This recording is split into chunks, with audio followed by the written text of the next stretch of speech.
theology nerds. This is Trip, and you're listening to Homebrewed Christianity, where since the year of 2008, we've been bringing you Audiological Goodness Think podcast, bringing some of the wisest voices from the academy, theologians, philosophers, biblical scholars, scientists, right into your earbuds. And we're doing it again. Today we have a special visit from friend of the podcast, Senior Deacon Extraordinaire, Tony Jones. That's right. Tony is back on the podcast. He was on recently. We were hanging out, talking, answering a bunch of questions people sent in, and it really sent off a whole nother round of questions, a whole bunch of them connected to Christmas. So I said, Tony, let's get on. It gives us a reason to hang out, and then we're going to talk about Christmas. We're going to talk about it as progressive Christian ministers. How do we think about Christmas? How do we process it? How do we understand it? How do we articulate it? How do we invite people into it? All that kind of stuff. We're going to talk about Christmas. All right? Now, here's the thing. Tony and I get on, and we're going to talk about Christmas and such, and then he starts interviewing me, asking me questions about my life, my family, what we're doing, our plans and stuff for the future, and all that kind of stuff. So we didn't answer it quickly, and it seems like it's something worth sharing for the people that are really interested. And I started to edit it, and started to take out things, and thought, nah, let's just stick it at the end and let anyone who wants to hear Tony and I catch up, share more about ourselves than we normally do, and hear what's going on in our lives. You can hear it. So what we're going to do is hop into a conversation towards the end of it, where I begin describing my goal for 2022, towards the end of it, to have an epic theology beer camp because of coming out of COVID. It also will be my 40th birthday. And haven't done live events and stuff in forever. And I'm going to invite a whole bunch of my best friends that are super nerds to my birthday party. And I've got tentative yeses from a whole lot of the regulars that come on the podcast. And one of the questions I asked them is the question you're going to hear this edited version hop in on. You're going to hear me ask him, what song is it that Tony's going to sing with me at karaoke? When Theology Beer Camp returns. Oh yeah, that's what's going to happen. Now before we get into that, I just want to make sure you all know, dear Homebrewed Christianity listeners, that coming up very soon is the next Homebrewed reading group right after we kick off this year, 2022, in January. Adam Clark will be joining me for a class, Upsetting the Powers, where we're exploring the legacy of James Cone, the founder of Black theology. We're going to be reading James Cone over 6 weeks, and each week we're also having an additional visit from a special guest, including people like Gary Dorian, Serene Jones, Andrea White, Kelly Brown, Douglas. That's right. So go to jamesconewasright.com. You can sign up. You can join us as we go through it. You can go at your own pace later, but you will have access, if you go to jamesconewasright.com, to the video, to the audio of all 6 sessions, to all 6 special interviews with special guests, and you'll get to interact with a community of people hoping to wrestle with James Cone and his legacy, thinking about this world that we're in, the challenges that we face as a society and as a church, reflecting on what it means to be faithful to the one that died cross dead. So, anyway, jamesconewasright.com. I'm really pumped about it. And with that, I want to say to all ye Homebrewed Christianity deacons, Merry Christmas. And if you want to hang out for a live Zoom this holiday season on December 22nd, I will be joined by one of my other friends, Dan Koch from the You Have Permission podcast. He and I are having a live Zoom hangout with listeners from both of our podcasts. So, if you're a member of the Homebrewed community, you'll get an email about this. And if you're not, you can join it, homebrewedcommunity.com, and enjoy the live Zoom fun. Get pumped. Here it is, Tony Jones and I, Christmasying.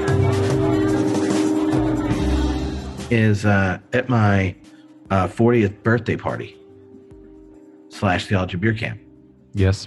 When we do karaoke together, what song are we going to sing? Oh man. What song are we going to sing? Yeah. How about what genre do you want it to be in? I would narrow it down to either Christian rock or classic rock. Oh, so I'll give you an option from each. All right. Okay. Okay. Right. So if we're gonna go like Christian rock, then let's see. Let's go with we need Petra. something with two parts, two singers. Well, we got to.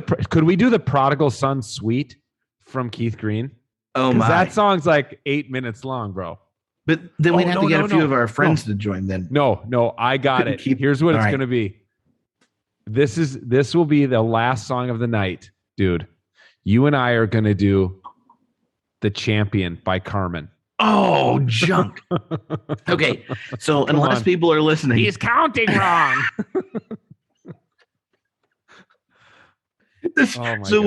I bet there's they made tracks back in the day, for all those CCM songs. So what we need to do is like not give anyone the option of a CCM song, so that as we're going through the night, it's like normal karaoke, and then at the end we're like, and the elect in this gathering will recognize this song. 10, 9. He's counting wrong. Hey Tripp, speaking of the elect, I taught a class. I'm teaching a class on church history to these great people at this UCC church where I'm working part-time. And last night I took them from the Great Schism through the Reformation. Mm-hmm. It's just a 3-week course.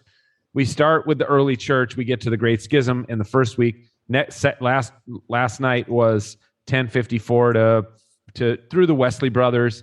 And then next week will be everything that's happened, how we went from like 8 denominations to 40,000 denominations, Okay, but last night I had a little sheet and I went through like, okay, so here's how we're going to remember Martin Luther, the 5 solas, right? Yeah. And here's how we're going to remember the Wesley brothers, the 4-legged stool, the quadrilateral, and the Anglicans were the via media, like it was 3 roads, and there's the middle road is, and I'm like, and now let's do Calvin, let's do tulip.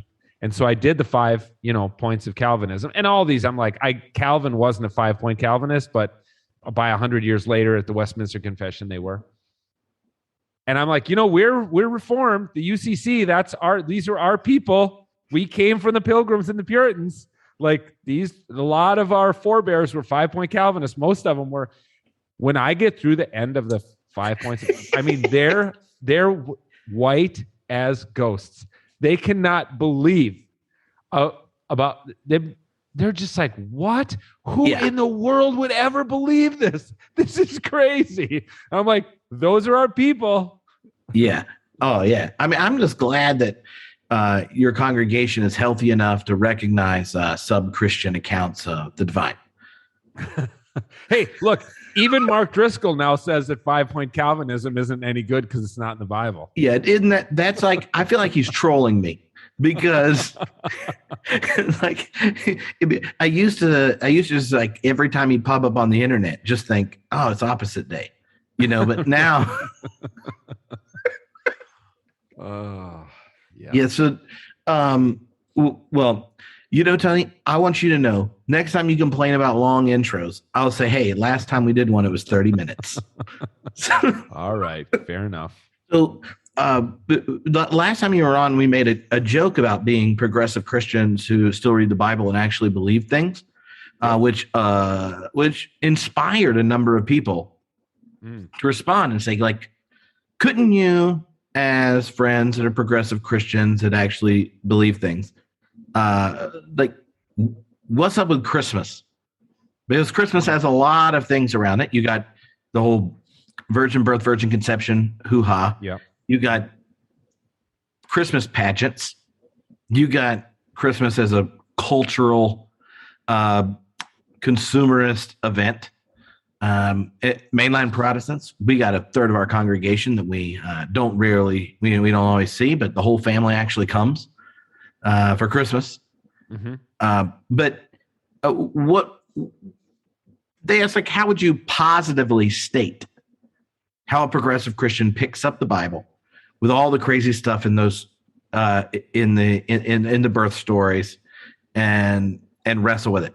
And then if you aren't really going to go along with the conservative deep commitments about all the magic and stuff, what are you going to do with the lines in the creed, the understanding of the incarnation?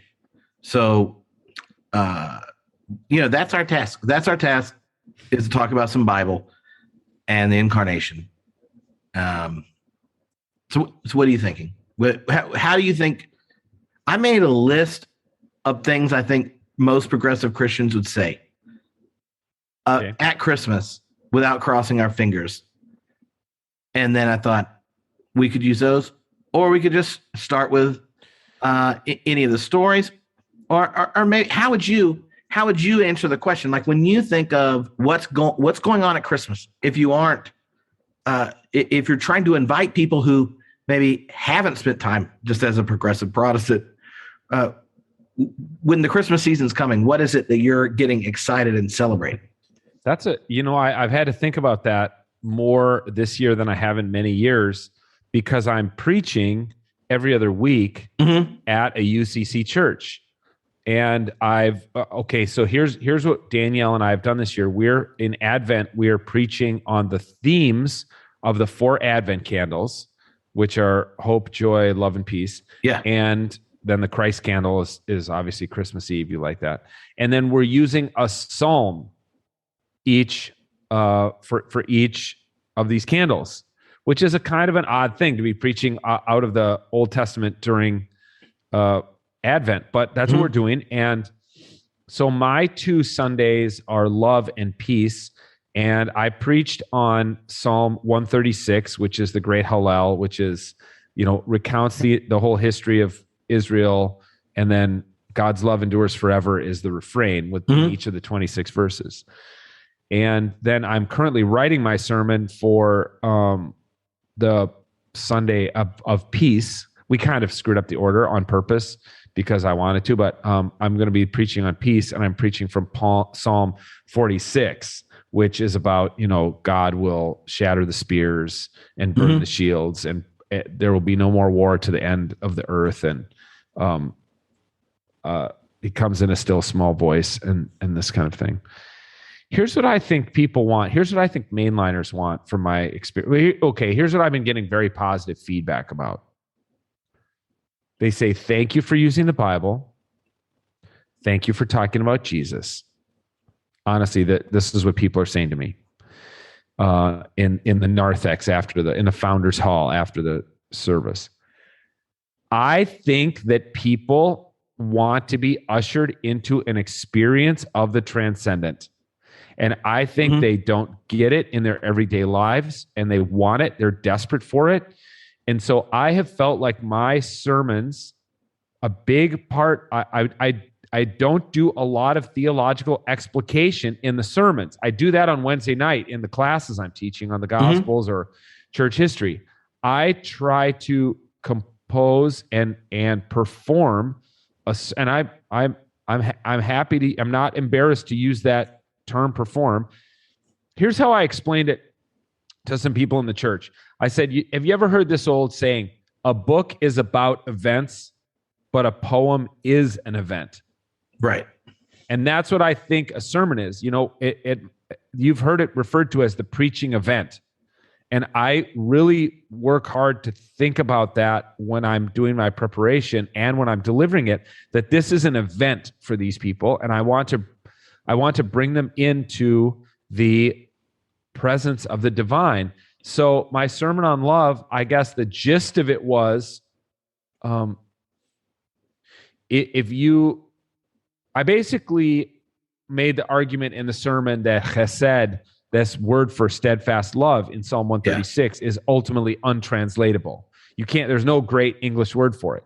So then my repeating refrain became God's untranslatable love.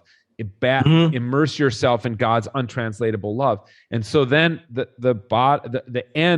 life application was, if you feel a tug at your soul to sit in the stillness of God's untranslatable love this Advent, do it.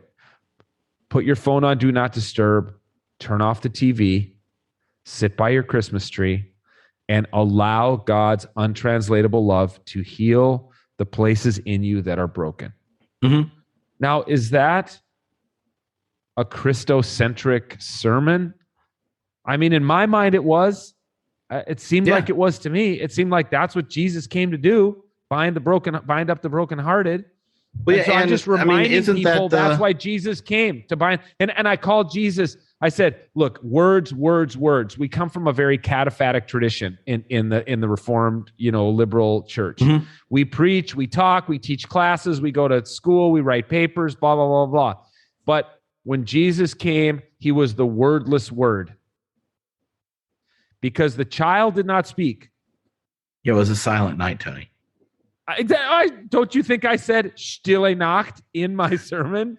You get 5 extra credit mainline Protestant points for every language that you use in your sermon. I used Stille Nacht.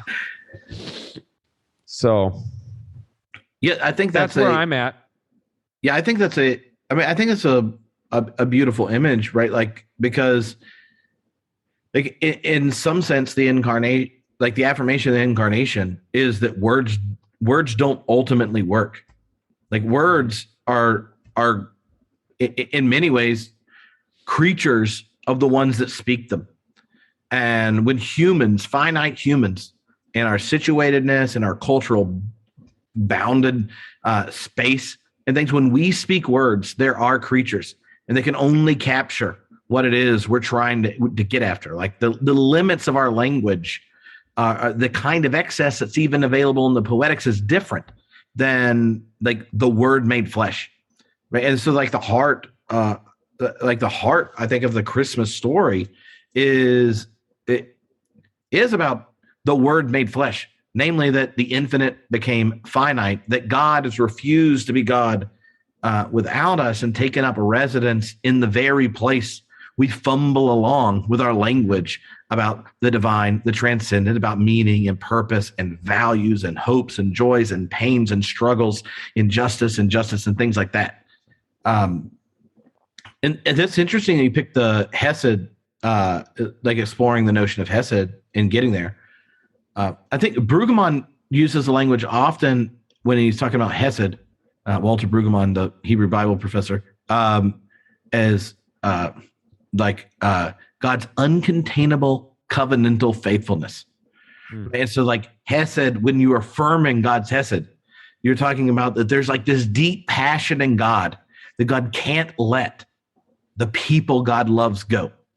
And so whether they have forsaken God, whether they're whatever the context, the love of God can't help but show up, even against God's better judgment based on the terms of the arrangement, right? And I think that, that gets echoed like in Paul in Romans when he's actually reflecting on the incarnation, that there's nowhere you can go apart from the love of God in Christ Jesus.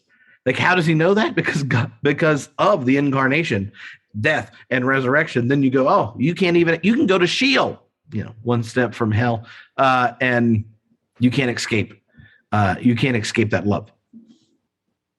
Yeah, and there's also a kind of a layer of kinship love. A rabbi and I talked with a rabbi about it, and he's like, this is not the equivalent of agape in the New Testament. There is another Hebrew word that's in the Hebrew Bible for that kind of love. This is more of a kinship love or a philios type love. That's what chesed means. It's relationally determined, right? Like the agape is a statement you make, and it separated from the conditions of the other, right? Like regardless of what their condition is, you say it. Hesed has to do with precisely because of those other situation, it evokes it. But let me also say that part, I think, of being a progressive Protestant is preaching your discomforts or doubts. So, part of Psalm 136 is that,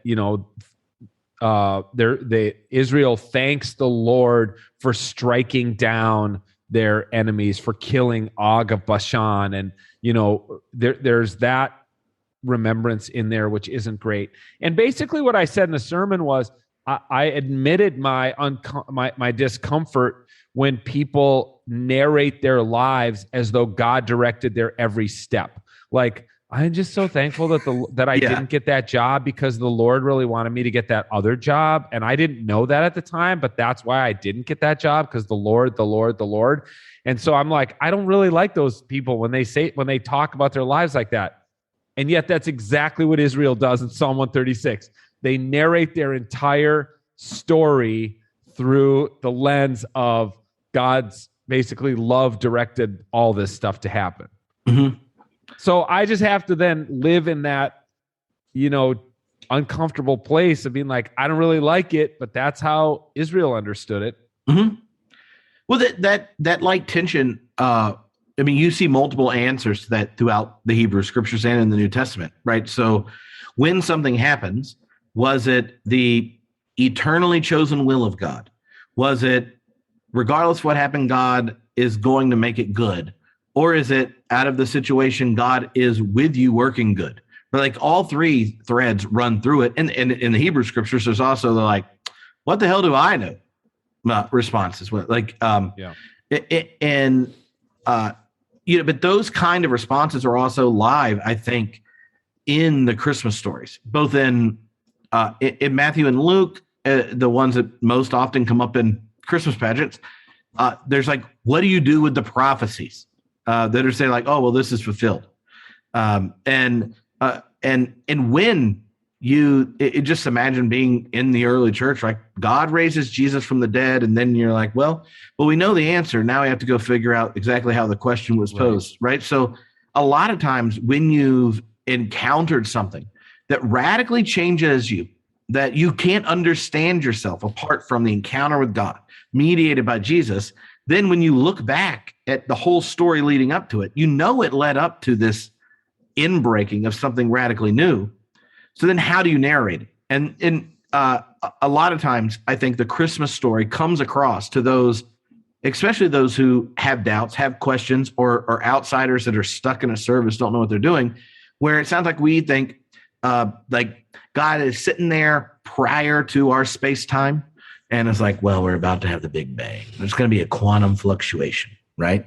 And then there's going to be around 10 billion years without anything alive. I know it sounds weird, but I'm omnipotent. This is how I roll. So after we got a couple dead stars in the periodic table, I'm going to find a planet under the right conditions, and boom, shakalaka, life. And then things are going to go around. They're going to take out some dinosaurs.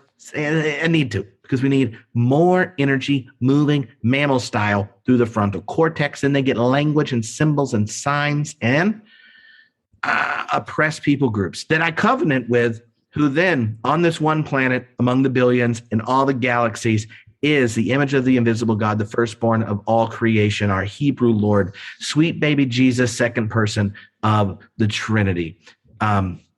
And so you're welcome for coming tonight. Now that we've got it all laid out, also Matthew and Luke footnote a few random passages no Jew thinks refers to this.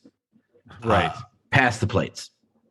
Right. So like I think that like looking back thing, if you think the way the encounter with the divine love leaves you to tell a story is kind of descriptive of the contingency of history and how God's will works, that's different than, say, at my wedding, I told my life story where it made sense I was marrying Alicia. That doesn't mean things couldn't have happened otherwise. It just means this is where I am. This matters to me. I'm choosing this relationship. And so I understand the contingency and flux of history differently. Anyway, I think that that contrast is so important. And as a minister, I regularly encountered people that presumed something like my jokey response that prior to the Big Bang, God was like, I have an idea. What do you think about a peasant Jew in the first century? Well, there's certain things, Tripp, right, I'll put it like this. As I get older, I'm less interested in the debates that used to interest me so much. And I'm less interested in trying to find answers for paradoxes. Let me throw this at you and ask you, it's probably been 10 years since we've talked about this, but our mutual friend, Phyllis Tickle, of blessed memory, and may she rest in power, which I'm sure she is, and causing all sorts of ruckus in heaven, wearing her culottes. She told this story about giving a talk at the cathedral in Nashville. Oh yeah. To a bunch of libs, and affirming the virgin birth, and having all sorts of people in the room just like, how can you believe that, and et cetera, et cetera. And some 12-year-old girl who'd been in the kitchen cleaning up after her, after the buffet dinner in the basement or whatever, came up to Phyllis in the sanctuary at the end of her talk and said, Miss Tickle, I don't know what their problem is with the virgin birth. It's too beautiful not to be true. Or it's so beautiful it has to be true. Some quote that. Let's put it that way. It's so beautiful it has to be true. Where do you sit right now? That's kind of an aesthetic decision that probably will not be satisfying to a lot of homebrewed listeners. It's so beautiful it has to be true. But I bet for some homebrewed listeners, that kind of hits them in the solar plexus, and they're like, yeah, actually, I'm okay with that. I don't need to deconstruct the virgin birth. I'm okay with something being... Now, there's problems in the virgin birth, of course, with like patriarchy, and there's problems with like a young woman not giving consent or things like that we now impute certain standards that we have currently into this ancient story, which isn't super fair to the ancient story, but still we do it, and we do it with all ancient stories. And I get it, and I'm not saying we shouldn't run it through that lens, but there's also this it's I don't know, what is it? Maybe it's a more hermeneutically naive lens that we just are okay with the beauty of it, and we're going to just let it wash over us, and we're going to kind of just live in the paradox of it and be okay with that. Mm-hmm. Where are you at with that personally? Well, I find the notion of virgin conception problematic about divine action. So for plenty of reasons, but like the aesthetic part, like when you talked about earlier about the preaching moment being an event, like this is part of the tradition. So how do you occupy it when you're in it is one question. Mm-hmm. But yet, one of the things I always bracket when talking about something like this is, here's the thing. For all of you that are Christians and have encountered God in Christ, guess what? Whatever was necessary has already happened. It doesn't matter.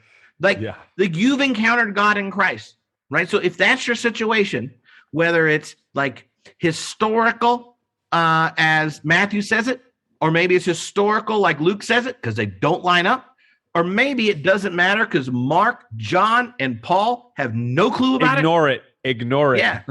Or maybe you believe in the biological inheritance of sin and not just affirm the virgin conception like Protestants, but affirm the iron hymen, the virgin birth, that the hymen of Mary didn't break. The immaculate conception of Mary, so that there was no sin. Then you go back to Mary in that uterus that could have rubbed off on the baby Jesus, on the fetus Jesus.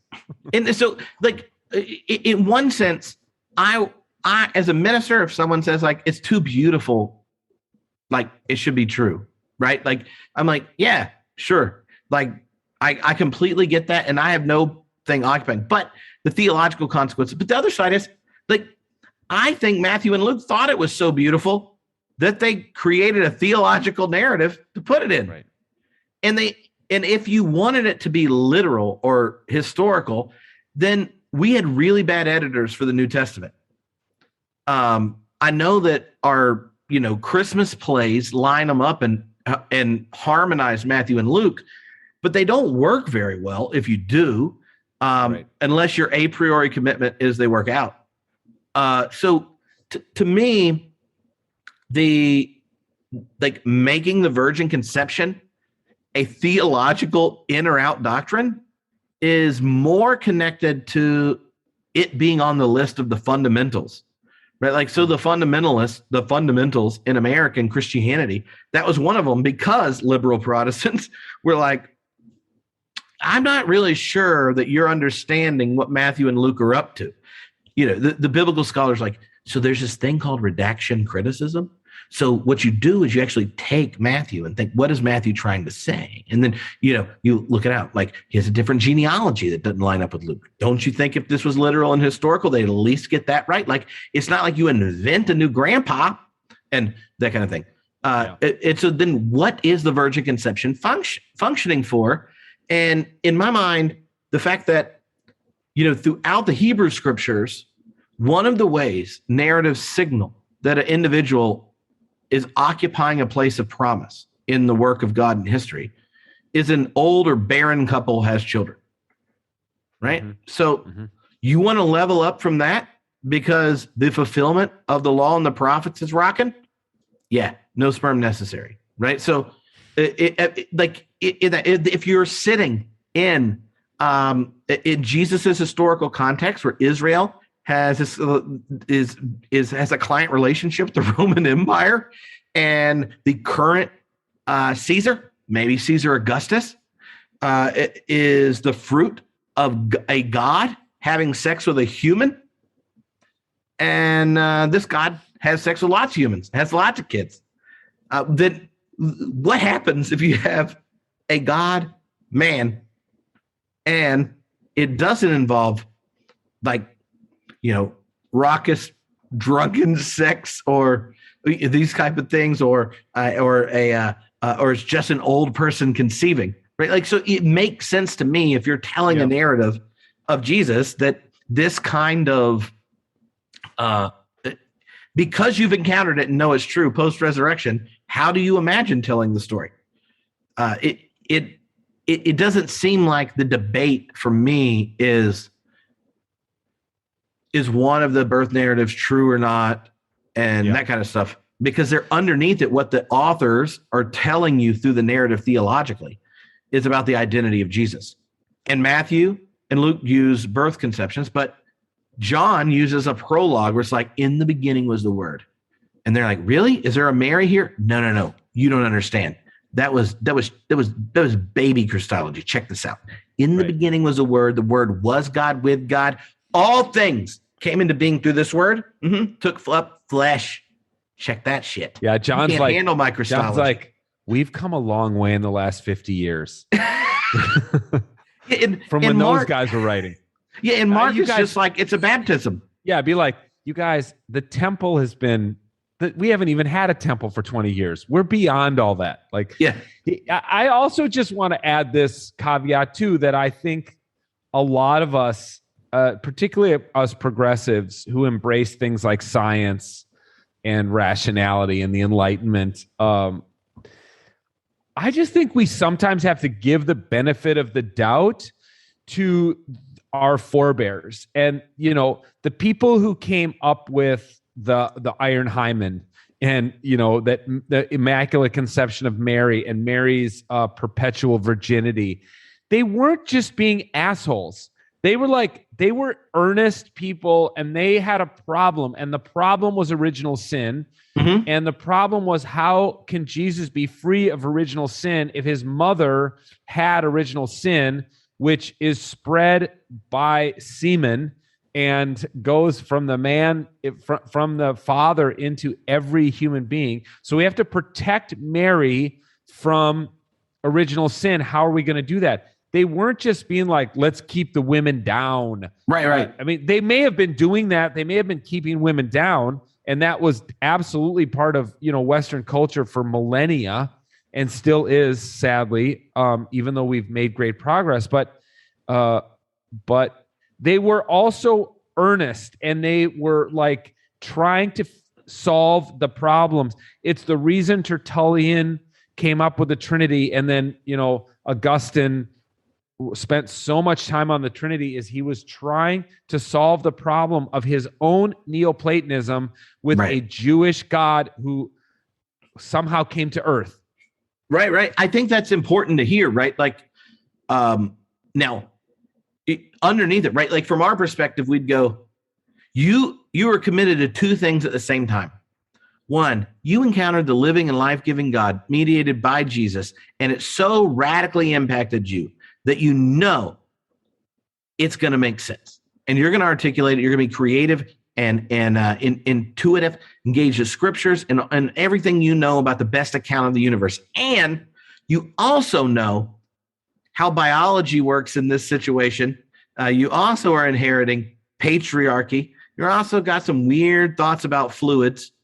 And so if the patriarchy, fluids, semen connected to biological inheritance of sin is just common knowledge everyone assumes, how under those conditions do you assure people that know that indeed Jesus encounters us in ways that the gift of divine life, invitation to participate in the divine life, is indeed true? And then they come up with all these things. But underneath it, what's animating it is they've actually encountered God in Christ and are doing it in a situation, in a context that today is not ours. Right. And so I think that in our context, fights about the virgin conception are shaped so much by anti-intellectualism of the fundamentalists in America. Yeah. That for mainline Protestants to dodge it and then let the background hum of, white evangelical Christianity fill in the gaps is problematic, because I believe there are plenty of people who don't share the background assumptions that demand anti-intellectualism, a list of fundamentalisms, flattened literal readings of the Bible as required for encountering God in Christ. And so as a theologian and as a minister, I always use the fact that there are two people of all the voices in the New Testament to believe it, and they believe it for these different theological reasons. And like in Matthew, it's about being a new Moses. And so like the movement of Jesus is he goes to Egypt and all that kind of stuff. And so the conception story, and Joseph is the featured parent in the Matthew story. And like if you start to unpack all the details of Matthew, you get done. What is the story? Is that he is the inheritance of Abraham and David embodied, and that he is Torah enfleshed, and we participate in him as his disciples and as the body of Christ today. And then how do we capture this in a narrative that has so much like Israeli dirt under our feet, right? Like, so and that's different than Luke, which has a much more Gentile. So the genealogy goes back to Adam, right? So all humans are included. And the story there has to, who is it that calls the census? Caesar Augustus, right? So the conflict between this one picture of power, who's Lord, whose title, or Prince of Peace, and all this kind of stuff.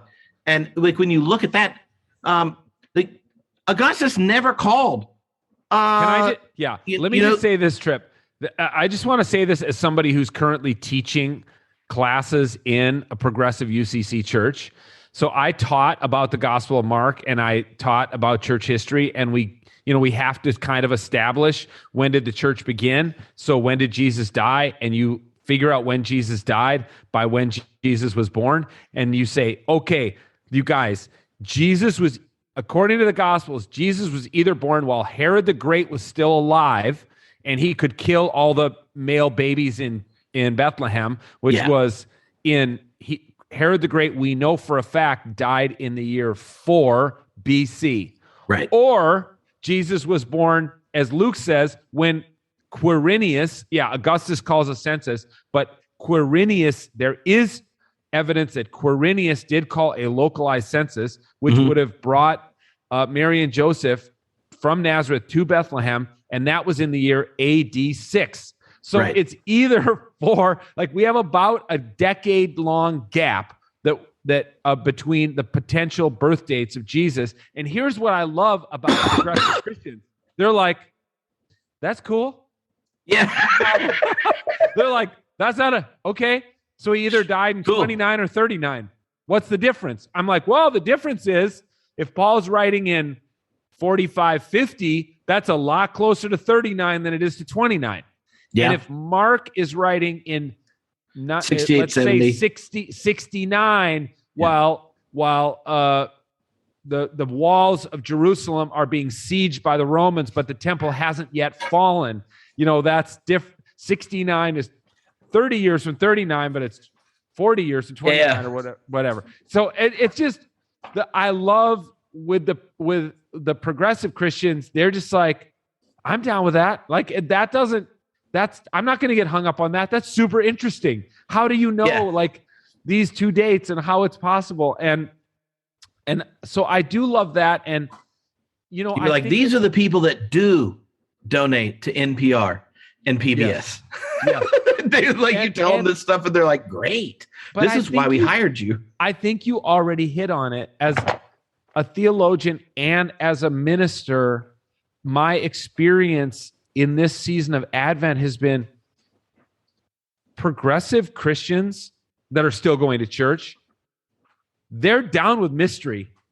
They're like, please usher me into mystery. Bring me into the presence of God. Say something in the sermon that's going to stir my soul. Give me some songs that are going to make me feel something. And that's been my experience, is that they're not just uber rationalists who just want everything to make perfect sense. They actually have a psyche and a soul, or whatever you want to call it. And they want they want their religion to touch that part of their lives, because the rest of their lives is always touching intellect. And it's like, can you give me something that touches the other part of me too? Yeah, no, I think that's true. I think that's so true. When I tried to communicate that recently, I was talking to a group of all evangelical ministers. And, I was talking about, like, what do you do with the Christmas stories? Because, they're having their initial deconstruction moment. And I said, look, here's the thing. If you're a liberal Protestant, no, this is not what you ask. Fact or fable. That's not even an interesting discussion. And I know that it's triggering to you to think that the truth of it is unrelated to fact or fable when it goes to the birth narratives. But it just is. And that's because fact is the worst question to ask right now.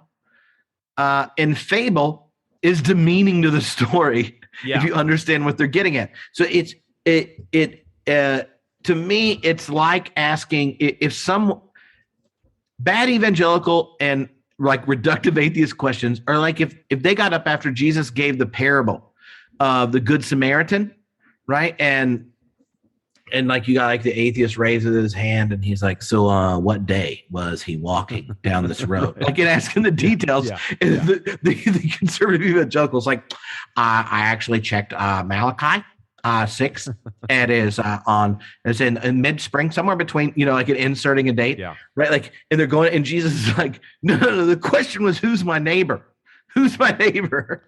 And so the question of Christmas is, who is God?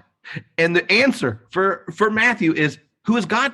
God is Emmanuel, God with us. And if you ask Luke, who is God? God is the one who chose to be God with us in such a way no tribes get to claim God alone. And the gift of the Spirit that came to Mary, that came to Zechariah, like you go through all the people that erupted in singing in Luke, that same Spirit that moves through the life of Jesus, then shows up in his first sermon in Luke. Then he sends out the 12, then he sends out the 70. And then what happens in Acts? He says, wait till the Spirit descends, and then sends them out. The story of Christmas is the arrival of the Spirit of God that calls all the nations to participate in God's good work. And if you say to yourself, excuse me, sir, but I have a fact or fable question, then you're just like, smoke a joint and come join the fun, because that's a horrible question. And it's not I think that there are some people that can't not ask those questions. Yeah. I have some friends that grew up so evangelical that when I say this, they're like, okay, but do you really believe it? And I was like, I don't know what I'm not like. I metaphysically, and I could be as clear as possible. I think that every moment of becoming is an invitation from God for us to participate in the divine life, that there was a rupture of it in the life of Jesus, and that wake of that investment that crescendoed in the fusing of his will and God's will invites us to participate deeply, such that the same mind that was in Christ Jesus could be in us.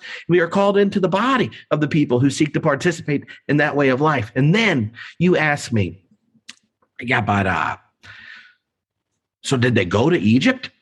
And you're like, I don't know what to tell you, sir. I wish you had better Sunday school teachers. Yeah. I mean, I think you're right. I do. You're right to point out that there are people who are friends of yours and mine, who are homebrewed listeners, who are just like, but Tripp and Tony, do you actually believe it? Do you think it happened? And a great tool for me for that has been, I can't remember. I think this might have been even in seminary that I got this at Fuller Seminary. I just say to people who ask that, and it does, I kind of lead some of these classes I'm teaching on the Gospels on this. I can't get behind the text. All we're going to talk about in this class is the text, because that's all we have is the text. And I think the text is infinitely rich, interesting, worthy of debate and argument and exhortation, etc. But I can't tell you what happened behind the text. I don't know.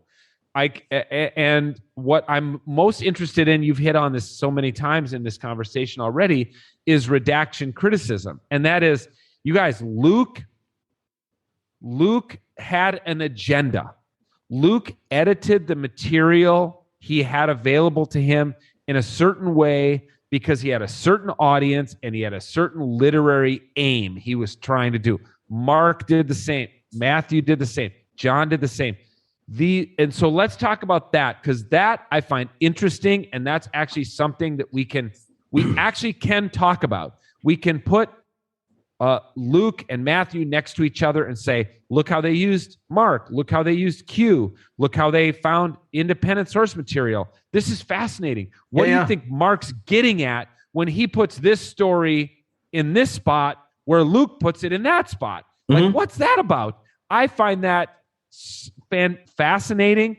And the people I've been teaching in this church, they also find it super interesting, because it just brings new light to a story they've read 1,000 times and has become almost lifeless to them. So I'll just say this. I understand the desire to get behind the text and find out if Mary really was a virgin, or if they really did flee to Egypt, but it's not really relevant to me, because you can't get behind the text. All you've got is the text. Right. No, I endorse that. And I mean, who knows if he went to Egypt? I mean, we obviously know he went to India, but that's for other. Right. And he obviously also at one point went to the British Isles. And then after he died, he showed up with the angel Moroni in North America and preached to the brown tribes, or whatever it is. And just to clarify for those, Tony wasn't using brown tribes as a derogatory term towards Native Americans. That was how Joseph Smith described Native Americans. And, but he even said they weren't Native Americans. It was another tribe that has since vanished. Yeah. Like, really, dude? Yeah, but why don't you talk into your hat a little more and see what else comes out? Well, here's one of the things, or here's one of the gifts that redaction criticism around if you ask the question, how do you narrate the particular uniqueness of Jesus's relationship to the divine? Two of the Gospels use birth stories. Mm-hmm. One uses a poetic prologue, the other a baptism. Paul uses the resurrection primarily as the reference point. So if you took all five of those, they are not the same answer. So when you allow the New Testament, the canonized text, to give you a multiplicity of answers, then it actually gives permission for the congregations who permit a multiplicity and diversity of answers, allies in the Bible. A lot of people that grew up in more conservative context, yes, they have the same Bible, but they've always read through the culmination of that tradition's approved answers, right? So you could be reading Mark, and it's obviously about the Trinity, and it's not. I don't even know anyone that thinks Mark's about the Trinity that studies it, but if you already running through that creed and that tradition, it's true, right? So when Matthew, Mark, Luke, John, Paul all get to testify in their own voice, then all of a sudden, the people in your congregation who say, it's so beautiful, it must be true, they have an ally. But also those are like, Tony, are you really, you're going to try to give me some hocus pocus on some like thing with Mary? And you're like, no, Mark, it's okay. It's okay. Right? Like then others are like, you're worried about how he's conceived. And then like, just think of the Richard Rohr fans right now going Cosmic Christ, right? Like, and then they're like, you got to check out the Gospel of John. It's I say that because we canonized a multiplicity of narratives and accounts, but what they're all trying to say is that what we've encountered, when we've encountered in God through Christ, it sticks, it lingers, and we can't tell our own story without it. So it sounds different in all these different texts because they get their own voice.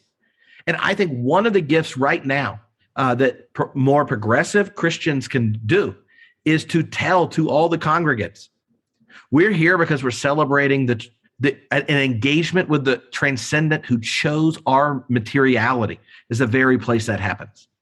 We don't have to escape this world, the injustice, our frustrations, and our pains to encounter God. God has chosen our pains, our injustice, and our struggles as the very place God arrives. Now, what we do when we tell that story, there's a bunch of versions canonized in Scripture. Yeah. And so you get to tell your story alongside your neighbor, and they can be divergent. And yet when they affirm the encounter with the divine in this way, they can be celebrated as true.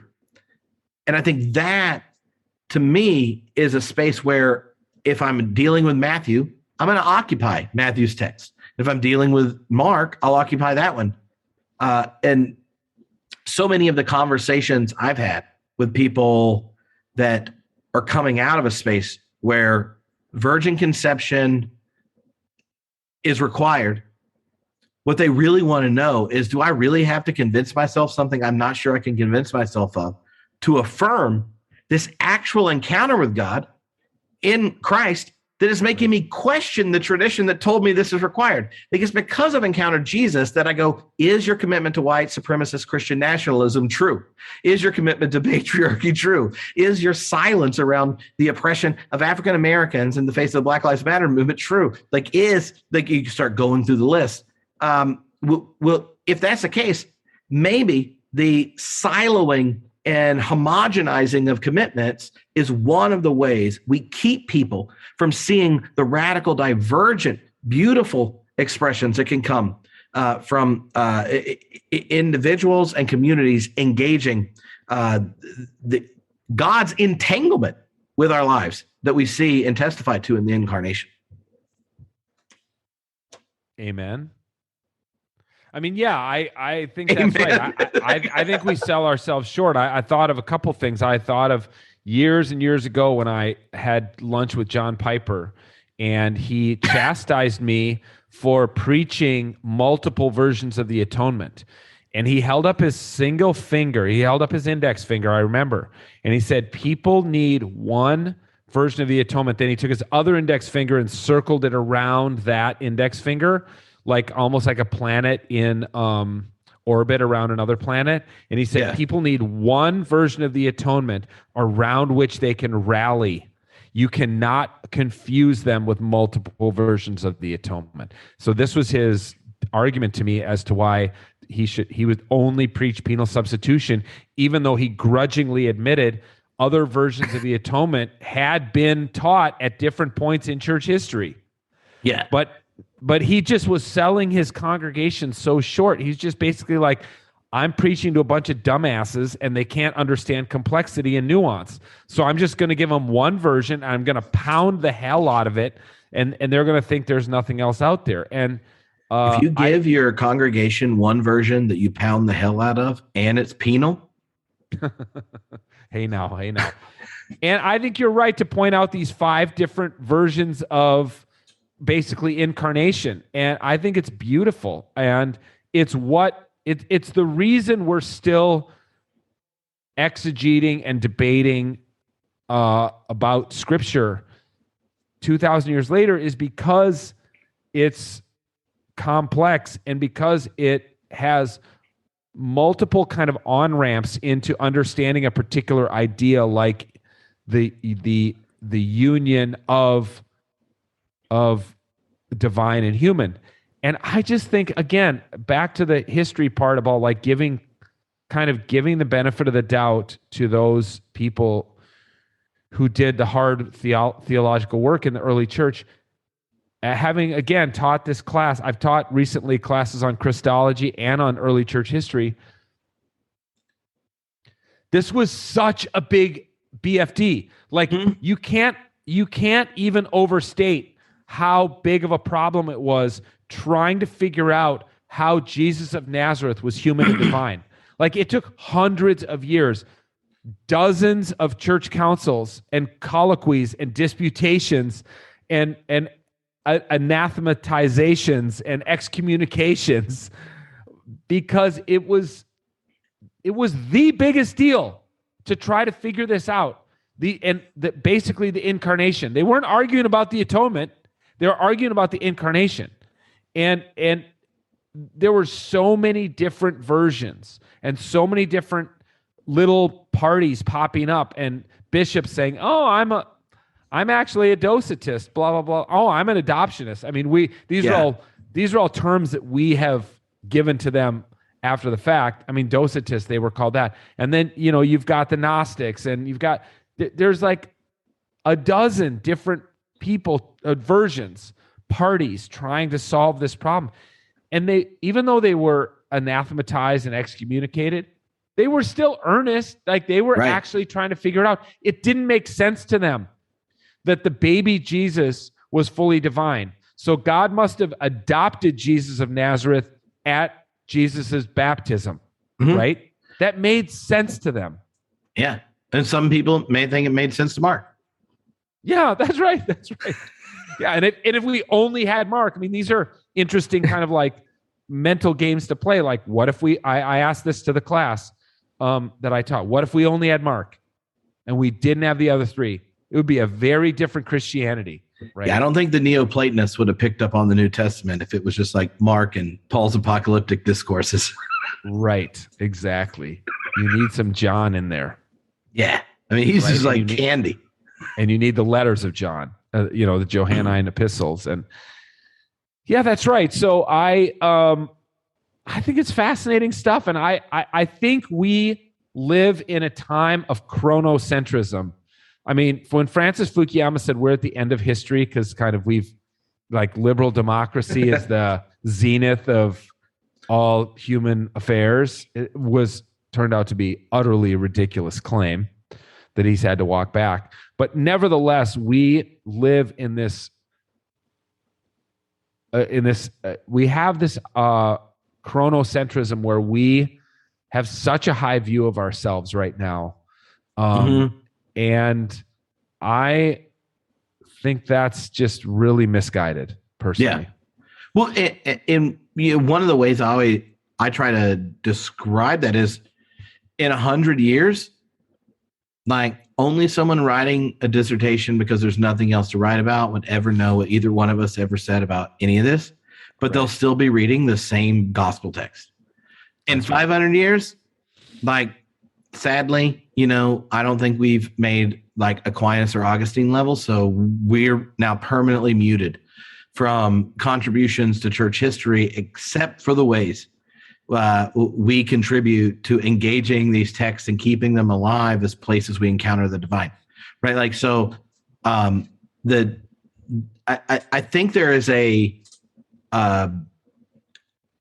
assumption for certain parts of American Christianity that the individual has it within themselves to possess the full inheritance of Christianity, understand it, and affirm it.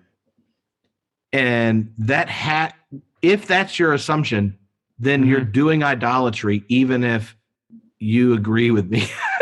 So, yeah, like, and that's why I think the making space, because you can do interpretations of a text and wrestle with what you think they're doing the best way you can, doing historical, like redactionary criticism, contrasting the different things, and then thinking it through on your metaphysical and theological commitments, right? So the reason I am uncomfortable with a virgin conception has nothing to do with the text, other than the prophecy that's being fulfilled has nothing to do with the virgin in Hebrew. Right. Yeah, of course. Like, other than I just trust the original manuscripts.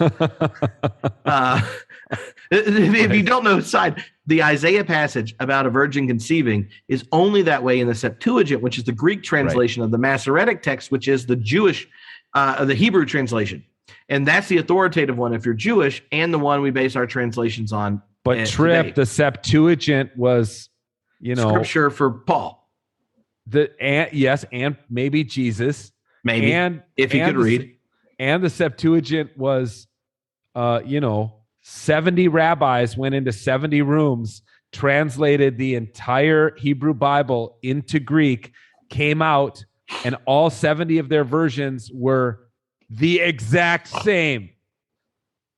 Yeah, the Septuagint to me is like that miracle, brother. Yeah, the Septuagint to me is like the miracle of Peter Jackson's Lord of the Rings films. They're great, and they actually get people to care about it and all that kind of stuff. But then, like, when someone takes that movie so seriously that they don't even understand what's going on when they read it, I just think, like, you got to get back to the original source, Okay, we're running out of time, and I'm not getting a text message from Courtney today. Courtney's saying in Boston, but I have to go cook. I have to go cook elk tacos for my boys. Oh, so what do you do? Okay, I'm gonna ask you, how do you prepare elk if you're using it for tacos? Is it already ground into like ground beef? This is elk. Yeah, this is elk. An elk my brother shot about a month ago, and he's a rich doctor, so he has a butcher do all his butchering for him. I do my own.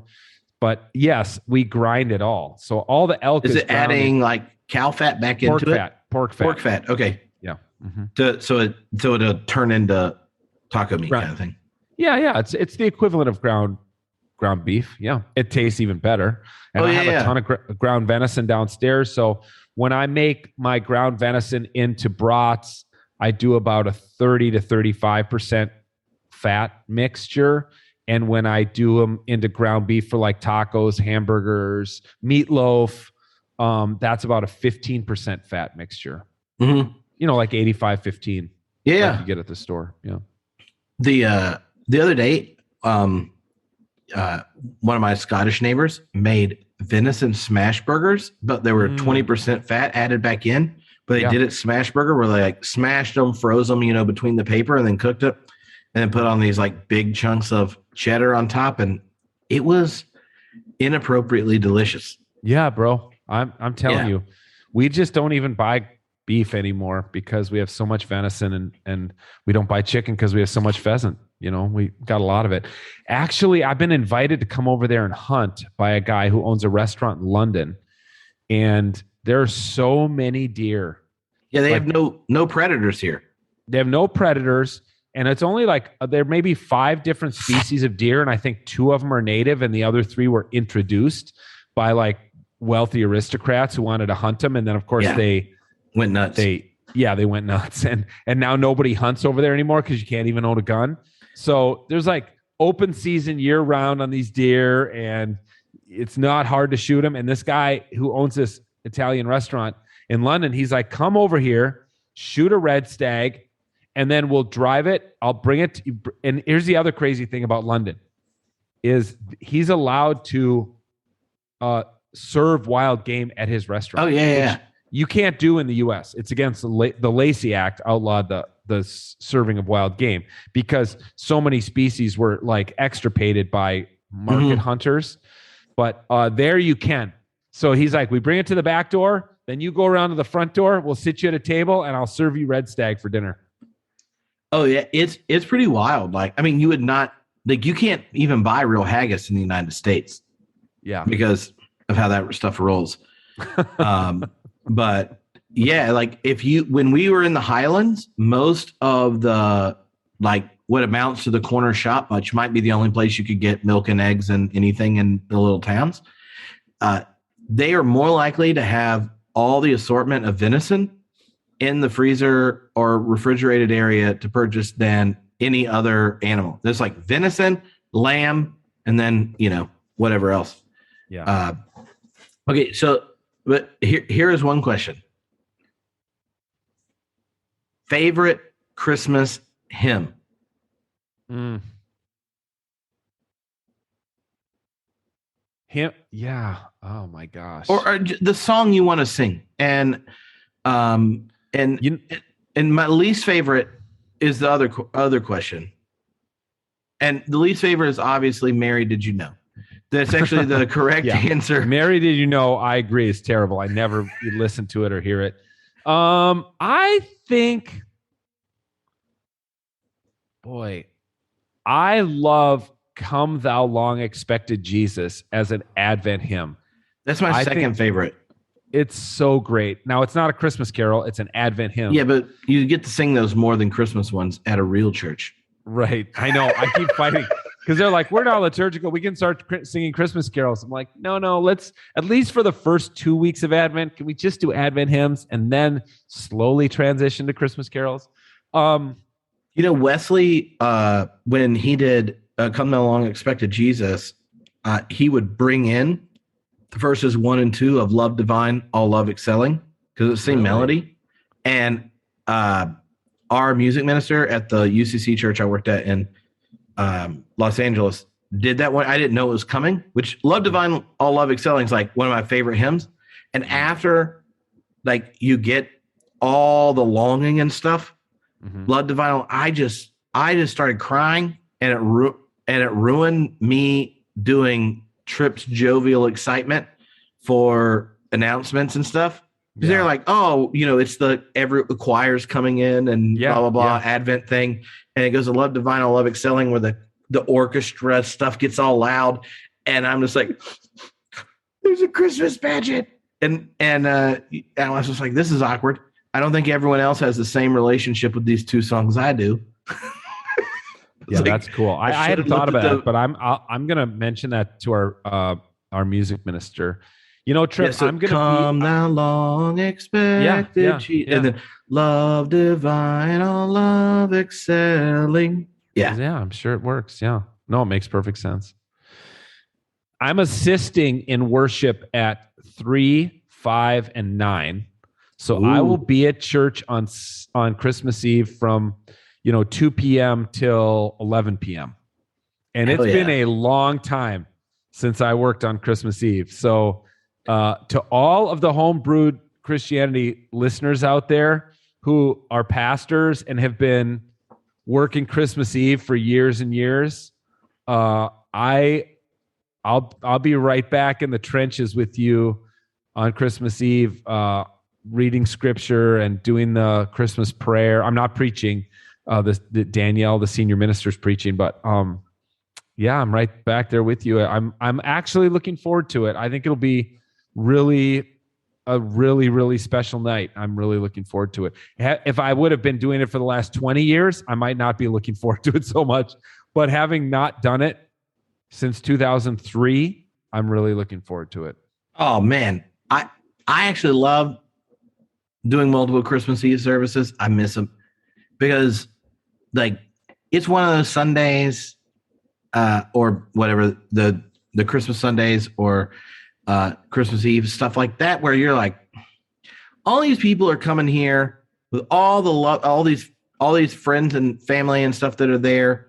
And it's like you get to place God in those relationships. Then others are coming with all these brokenness and things they aren't saying. And you get to invite that those are the mangers that Christ comes. And others are coming with like, this is the first time we've gathered without someone.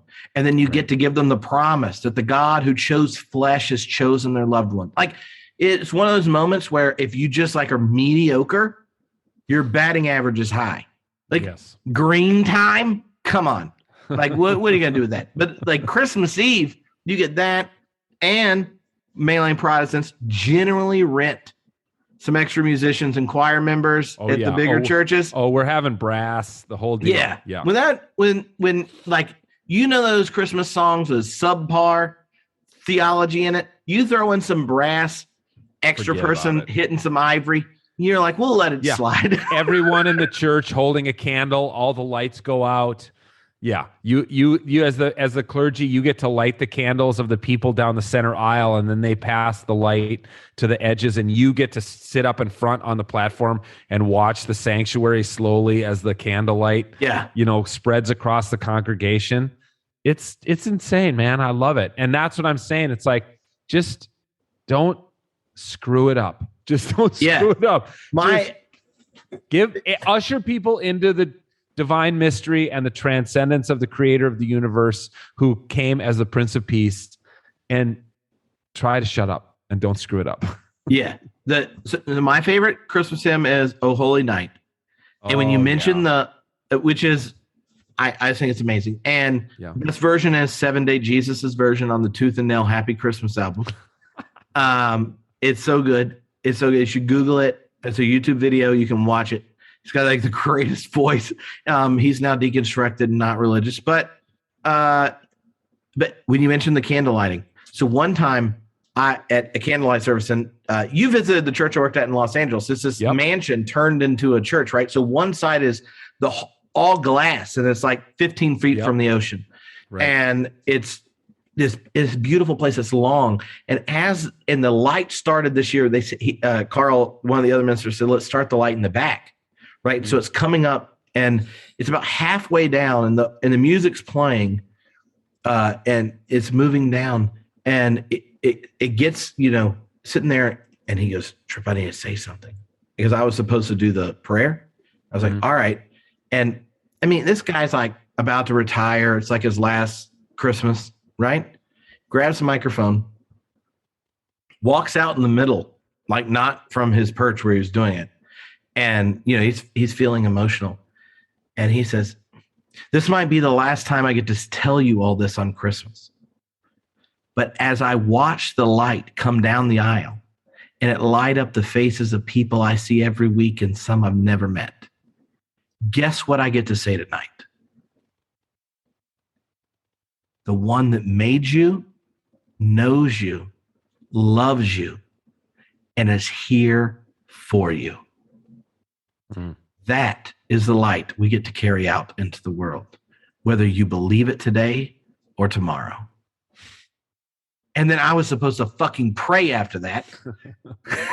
and I was just like, he turns around, So me and the choir see him give me this smirk that was just like, yeah, I've been here 27 years. They all know this is my last time. Good luck, Tripp, with the prayer after this one. And I was just like, that's the most beautiful thing. And so I was just like, amen and amen. That's all you can say. Well, I just want to say Merry Christmas to you, Tripp, and to your family. And I look forward to seeing you in person in 22. And Merry Christmas to all the home brewers out there, man. The homebrew Zesty Posse has been just such an important part of my life for, what's it been, 15 years? Oh, yeah. Well, we met 15 years ago. The podcast is about to turn 14. So, okay. So, man, that's a long time. And I just, Merry Christmas, everybody. And I hope you, find a little bit of the peace of the Prince of Peace in your soul, in your family, and in your life. And we'll just take Tripp's words as a benediction is that the one who made you and knows you loves you, loves you, loves you. All right. Until next time, Dr. Jones. Peace.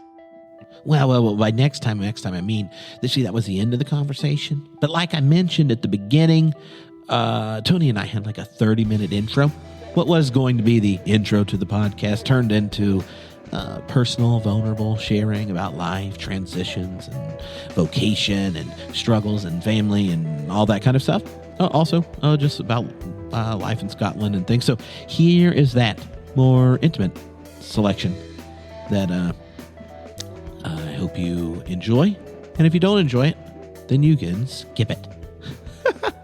I'm excited because we're having a Christmas podcast, and I said to myself, do I know anyone that's full of holiday cheer all season but could dial it up to celebrate the incarnation, the inbreaking of a new kind of hope, like the infinite becoming finite? Who could do that? And I made a list of about 100 people. None of them said yes. And then I said, well, maybe I'll just talk to Tony. But, that sounds about right, buddy. I've had a number of people after the last 2 times you've been on say, wow, Tony's gotten nice with his age. And yesterday, one of my friends said, I thought Tony was being nice to you, but I listened to him talk to Dan. He's even nicer. And so I don't know what's going on. I think you need to go old school on Dan one episode and just whatever he says, just immediately disagree with it. Well, look, Tripp, you and I mean, it was part of our little brand was that we were set up to disagree.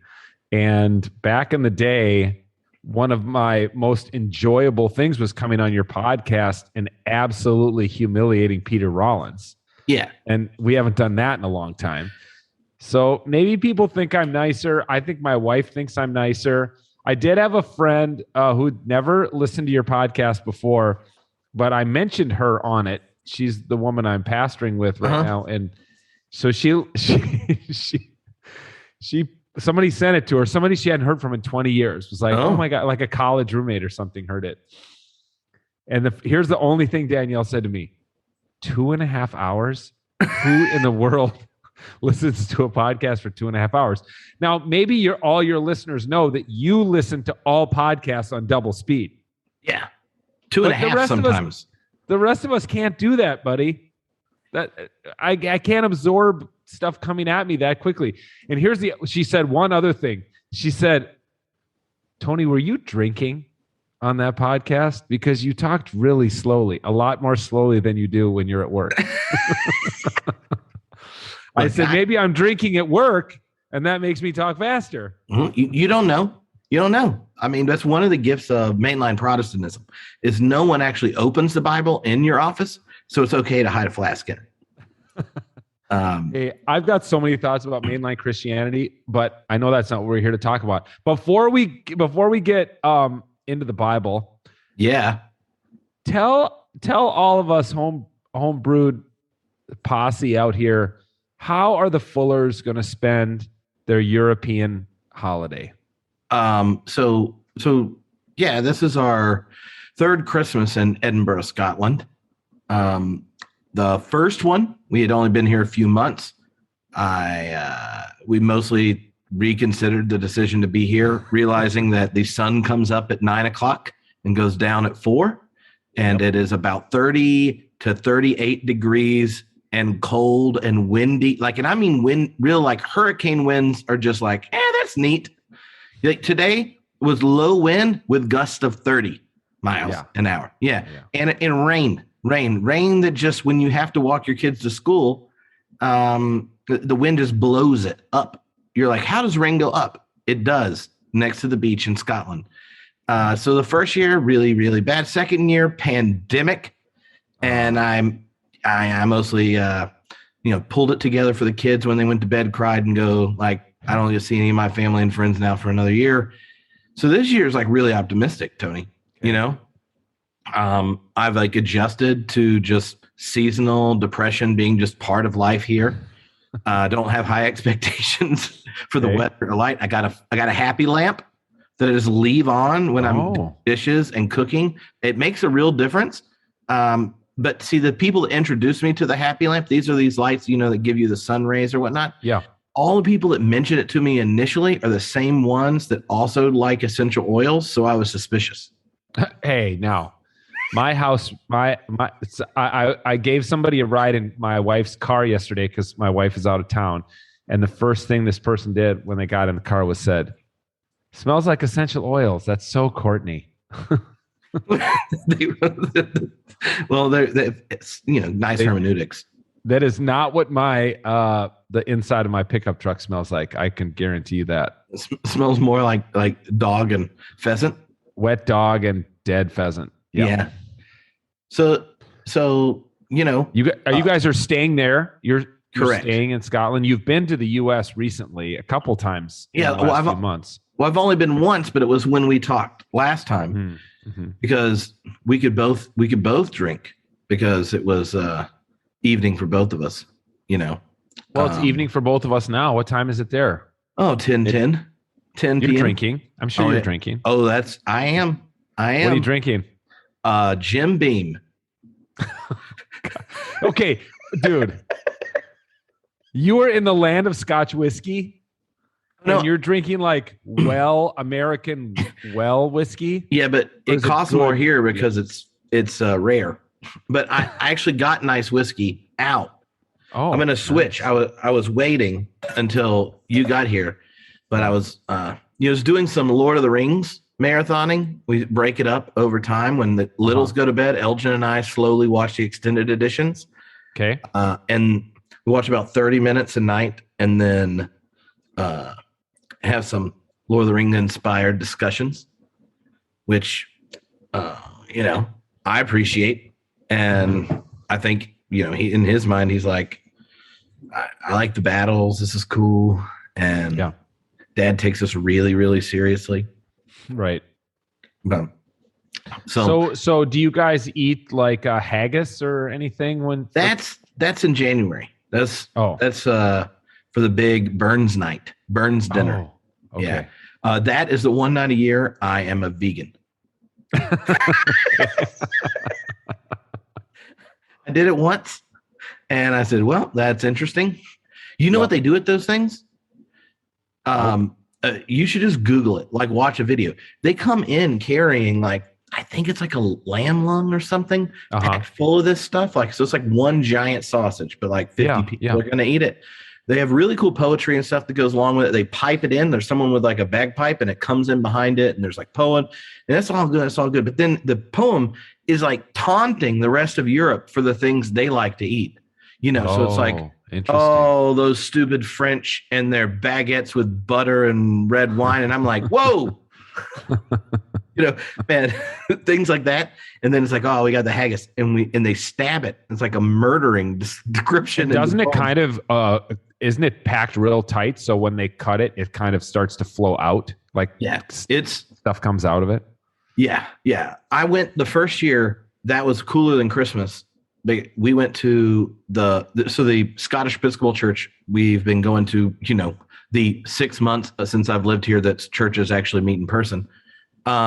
Their Burns dinner and whatever reputation Episcopalians in the States have for being Whiskapilians, that ain't nothing like Burns night at a Scottish Episcopalian.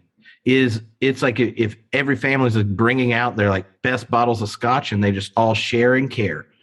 And they do the Burns dinner. They have all the food. There's all this traditional poetry stuff. Then they do dancing, the Scottish dancing, the Cayley. And then after that, people from the congregation and the friends and stuff that are there all do they take turns doing musical performances or reading poetry and stuff. It's awesome. If I was good at doing it, I would put those on in the States with a slight substitution on the food. Because I feel like you could model inclusivity by bringing some of the French baguettes and butter and some of that sauce from Italy and things like that. But anyway, yeah. So I would try it. I mean, I've tried a lot of crazy foods. I mean, I'm no Andrew Zimmern. I've not eaten bugs or anything like that, but I would be open to it. I mean, I definitely ate some stuff, especially when I lived on the Indian reservation in South Dakota that I don't quite know what it was. Very chewy types of meat from different parts of the animal than I had ever eaten before. Yeah. Sometimes when you guest preach, when I worked for the local Baptist association, so you go to all different churches and stuff. When you go to some rural churches in the South, there's some interesting things that show up. Tripp, let me tell you this story, bro. All right. I don't think I've ever told this story on your podcast before. Well, and I've told most of my stories. I've told most of my stories on your podcast. This is in let's see, I graduated from Fuller in 93. So this is between 93 and 97. I'm working for YouthWorks Missions, but I'm trying to become a better speaker. Like I do endeavor to be, I want to one day my goal is to speak at the National Youth Workers Convention somehow, but I know I have to become a better speaker. So I basically take any speaking gig I can find. Okay. And I'm like 25 and I'm just taking speaking gigs wherever. So I get a speaking gig at a United Methodist Church in Andover, Minnesota to speak at their junior high lock-in at 2 a.m. For $50. Oh, $50 and this is mid 90s. That's with inflation. That covered gas. That's probably $70. Yeah, no, it is. Okay, so I'm like, I'll take it. 2 a.m., whatever. So I go there and I speak, and you can imagine a bunch of middle schoolers at 2 a.m. in a lock-in. The last thing you want to do is have some dude give a talk at 2 a.m. Like you're just trying to keep the kids awake, I'm just watching kids nod off. It's in the fellowship hall of the church. Kids are just late, like they're just asleep. They're just dead asleep. And I'm giving this talk, and the whole time I'm giving this talk, there's this odor that's getting worse and worse in this church. I'm like, what is wrong with this church? I finish my talk, and these two college age dudes come out, and they have when you're at a church kitchen, those big trays that go in the really big oven. They come out and each of them has one of those trays, and on each tray is some kind of a roasted animal, and they go, "Hey, who wants to try possum and skunk?" And I'm telling you, man, I'm sure possum and skunk are both edible, but these guys didn't even put salt and pepper on it. They skinned them, gutted them, and threw them in the oven at 350. So they were cooked, but I tried them both just so I could spend the rest of my life saying, I have had skunk and possum. Bro, I will never forget that night. And I'm like, what am I doing? They didn't take the gland out of the skunk? They probably, I don't know. That's what the smell was. They were some real woodsy dudes. They probably knew what they were doing, but it was nasty. That's hilarious. I've been there. That reminds me of the first church I worked at. I'm like a freshman in college, and was the 5 hours a week youth minister at this Baptist church of 40 people. And I went to rural school, so I barely fit in this congregation already, but they did have one woman deacon, so it was the edgy one in the area. And so the first time I met with the youth group, and I said, so what's been one of the most memorable things since y'all been in youth group? And they all just lock-ins. And I was like, well, what's your favorite part of the lock-in? The last time our senior minister swallowed 3 goldfish live. Now that's how you keep the kids awake at 2 a.m. You don't bring in a guest speaker. You have the senior minister swallow some live animals. Yeah. And I was like, really? They were like, yeah. How many ever first-time visitors we have? He said he'd swallow that many goldfish. And I was like, Yeah, I don't want to meet your friends. Wow. You remember back in the day, Trip, when this was a thing I picked up from Young Life, and there would be prizes for the kids who brought the most friends to youth group, but it would be by weight. So you would put kids on the scale. Oh. And whatever kid brought the most poundage of friends got the grand prize. And then it occurred to some youth pastor somewhere, this might not be the greatest for high schooler self-esteem. Are you sure? Are you sure? Like, as a large male, and have been since, I don't know, 9. Oh, I've seen your senior high school senior portrait. Yes, I know. I feel like that would have been like the rare occasion that the fullness of my embodiment was valued deeply. You would have been the most popular kid at the youth groups in your town if they would have done that. When I wouldn't have had to been good at playing guitar or leading worship or been in theater or anything. They would have just said, "Hey, Trip, you're invited." Youth group Wednesday night. See you there. And let's go out for a couple pizzas right before we go. Yeah, they were like, "Have you been? Like, if you want to, we'll go to a pizza buffet, and then go to youth group." Right. I met with one of my students. He's a PhD student today. He's about to fly back home to France, and we were having tea, and he was like, "Oh, Trip, it looks like you've lost weight." I was like, "Yeah, I've lost like 15 pounds in the last month." And this guy's like a very good looking, very fit French guy, right? Ooh, yeah. So he's being nice. And I was like, I'm glad anyone could tell, because I basically feel like I've starved for a month. And it doesn't fill you up? Vegetables. They don't like I get like 10 carrots. They go right through you. Yeah. So I'm like, "Thanks, man." Blah. He goes, "Yeah." He's like, "Well, I've been working out more recently." And I was just like, "Oh, really?" He goes, "Yeah. Sometimes when you like you hit the gym maybe 2 times a week, like you can never get full." And I was like, "What?" He's like, "Yeah, I just feel like I just have to get more calories." He's like, "Ever since they opened up the Taco Bell in Edinburgh, I just go 3 or 4 times a week." And in my head, this guy's like, he's a PhD student. He's not 16. And I'm like, he's like, "Yeah, I've just never been able to hold weight or muscle mass." I'm like, see now, see, I was like, I'm jealous. Now I think you're like half a friend if you go to this youth group and get on the scale. Yeah. Well, last thing. Are you still planning to move back to the States in 2022? Well, I don't know. I don't know if I should put these things on the podcast. On the air? Why not? Well, because, there's like a number of open positions that I'm currently up for.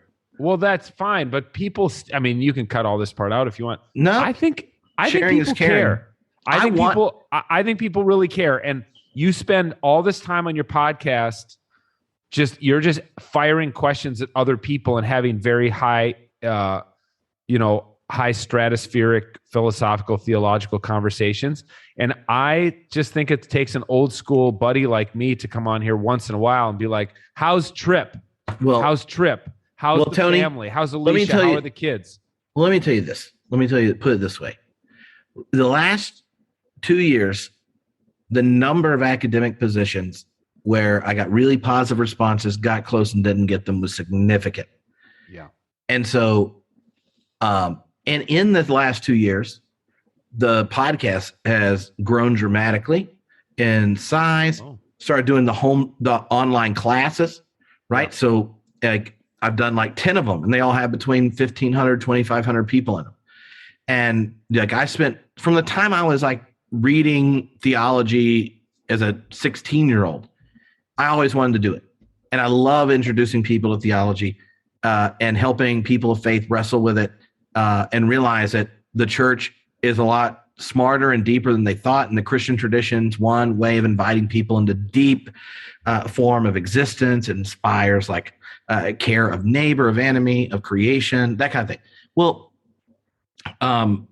because I feel like for lots of reasons, lots of doors are closing in the academy. and the number of churches, if you have this podcast where you say what I say on it, are small. But the podcast is becoming, or I'm starting to recognize what I'm doing in it has more value other than I did when I just started, right? I was just like, oh, I'm in divinity school. Me and my buddy are going to start a podcast, and Chad and I started it. And, it's continually grown and things. And I was at an interview a couple weeks ago for a teaching position. And one of the people on the committee after it, everyone else got off on the Zoom call, said, so quick question. Why would you want to be going to committee meetings and stuff like that if you really, really don't have to? Because like one of your online classes are more people than I see in 5 years teaching theology at a seminary. Mm-hmm. You don't have to do all this stuff. You won't have the anxiety of an institution that knows it has to change. It was going through this. And because they asked that question and stuff, I started thinking about it differently. So when you ask that question in my head, I go, I want to be home, and see family and friends and stuff.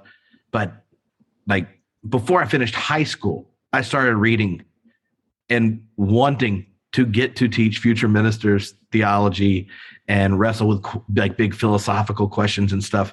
And so I'm currently in the whether or not I'm going to mourn that being where I end up vocationally or not. Mm-hmm. That's where I am. That's the honest personal answer.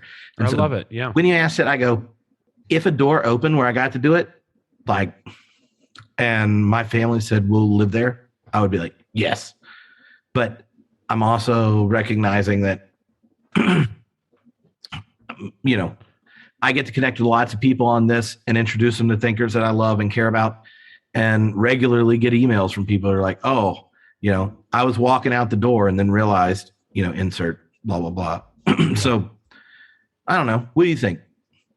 Well, I think the academy and the church are shifting that a lot of people in my generation's expectations about what success and advancement and all that kind of stuff would look like really hasn't panned out. And I was lucky enough to, decide to start talking on the internet a long time ago.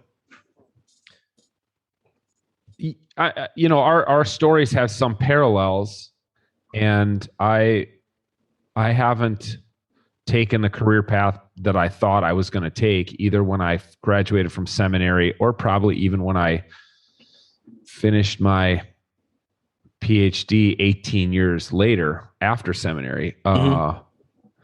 And I didn't ever think I'd be working at a church, and now I'm working at a church and I love it. And it it fell in my lap. I wasn't applying for church jobs around the country and looking to do that again. It's something I'm really good at. I'm really good at preaching. I'm really good at looking at a worship service and seeing ways we could improve it and make it better. I'm really good at liturgical stuff and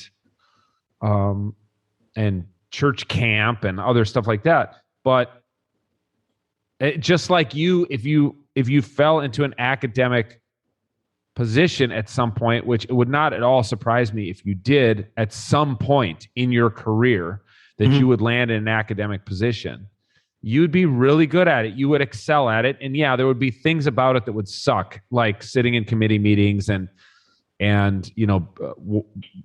playing faculty politics or whatever. And you'd probably suck at certain parts of it, but you'd be able to adapt and figure that out.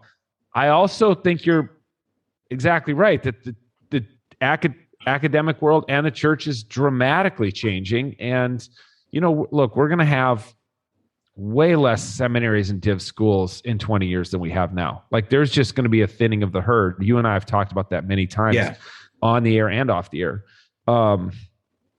And I think you're right. I think there's a lot. It's been my experience. It's not, I've thought about doing it for myself, and I've watched how you've done it and Dan Koch, two guys who are 10 years younger than I, who've built these really strong followings of very committed people. And you guys have different but kind of overlapping constituencies, I bet. And I'm just it's thrilling just to be a part of each of those communities. I mean, I've been part of yours for a long, long time. And I think the grief of letting the dream die of I'm going to be a tenured professor at this school and all the stuff that comes with that. I mean, a lot of stuff does come with that you're not going to have, but a lot of those kind of accoutrements that come with a job like that aren't even going to be around much longer.